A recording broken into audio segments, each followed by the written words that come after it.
Hey guys, Permaculture Wilmington here. Tom Sapp with you. That's North Carolina Permaculture on Facebook. If you want to check out our group that is constantly growing. I'm so happy that everybody is showing interest in regenerative living.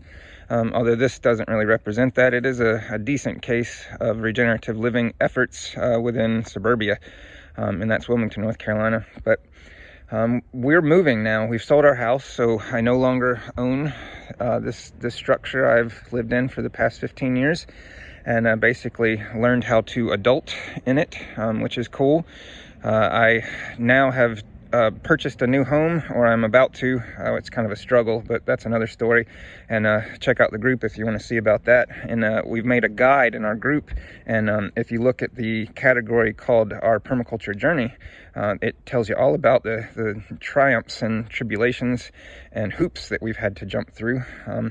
But what we're doing now is I've taken down the hydroponics, and we've got this one to take down. We gave away a lot of the plants. A guy came by yesterday, picked them up, and another lady. But we're also giving them away today. And I've taken down the chicken coop that was here and the chicken run. And I was just emptying my rain barrel when I realized, I shook it up a little bit and realized that vegetation has been sitting on top of this, and probably the bottom, I don't know how much, I haven't looked in, but somewhere in the bottom down here there's a layer of sediment, and this is I want to say maybe 3 years old. So it's been accumulating sediment in there, and you can see how dark it is. But what I wanted to do was check it out under the microscope, so see if we can get it a little darker, get that sediment mixed in there, and then yeah, I'm going to check that out in the microscope just to see what kind of organisms are in there, because I've put over the past 3 years I've put EM1, and I've also just kind of left it for the most part, but I've put a little bit of EM1 in there, and I just wanted to see you know, what that's going to entail now. And I know the water is definitely lacking oxygen, because when I use it, a lot of times I can actually see the plant decline right away if I use it. So I'm wondering if it's because of the aerobic nature, because of the organics in the bottom, or are they or anaerobic, actually it would be anaerobic, lack of oxygen. But I'm wondering if the organisms that are in this organic matter in the bottom, because it's so decomposed, possibly they're facultative or even aerobic at this point, and keeping it a little bit aerobic. But I know it's not very aerobic. But anyway, I was just curious to see, and I thought you guys might like to check it out. So I'm going to go inside in just a little bit and put that under the microscope. So I don't know if I'm going to combine this into one video. I'm kind of lazy in that regard. I did video for 20 years and photography, and I'm just kind of over the editing aspects.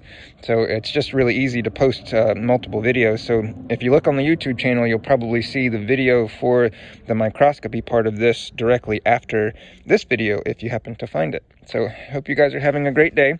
I'm in deconstruction mode. I got to go get a grinder and get that metal plate off this post, so I can take that board off, and then I got to use a sawzall to cut these out of the base, because the homeowner that bought this property does not want this chicken coop. It says specifically on a contingency on our contract that it has to be moved in its entirety.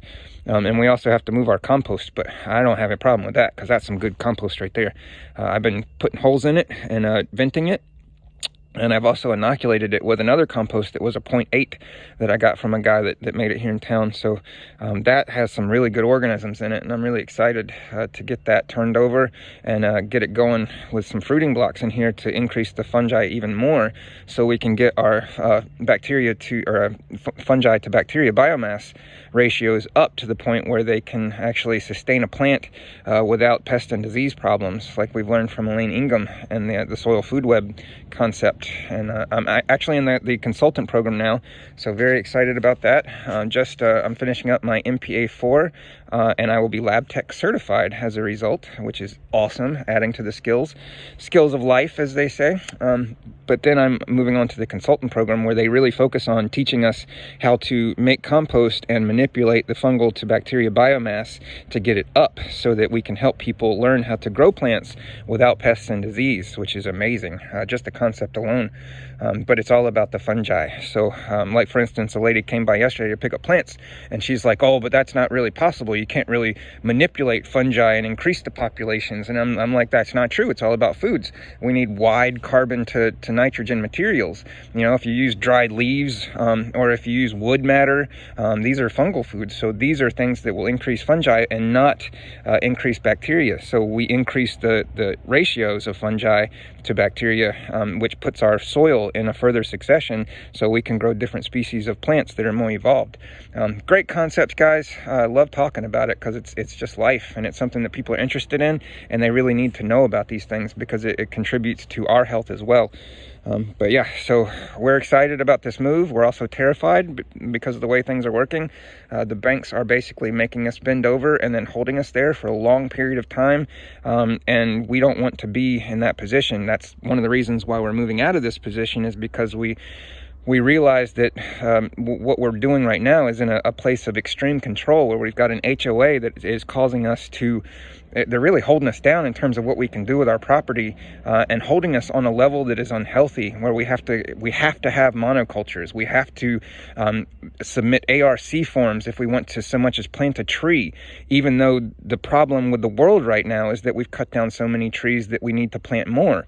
And we've reached that point where we've gone overboard, and right now there should be nothing but support for planting trees.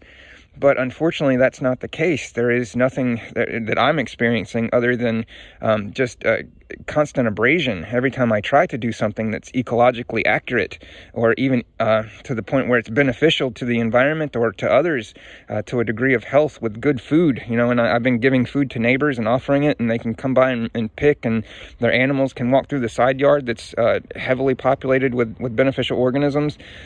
These are things that contribute to our health and our microbe consortiums that we have on us and in us, and that's health.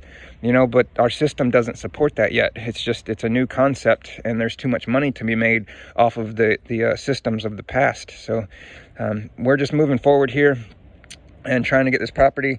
And I just wanted to bring you a little update, guys. I hope you're doing well. This is Tom with Permaculture Wilmington and NorthCarolinaPermaculture.com. That's the Facebook group if you want to go to North Carolina Permaculture Facebook group on Facebook. So have a great day. Bye-bye.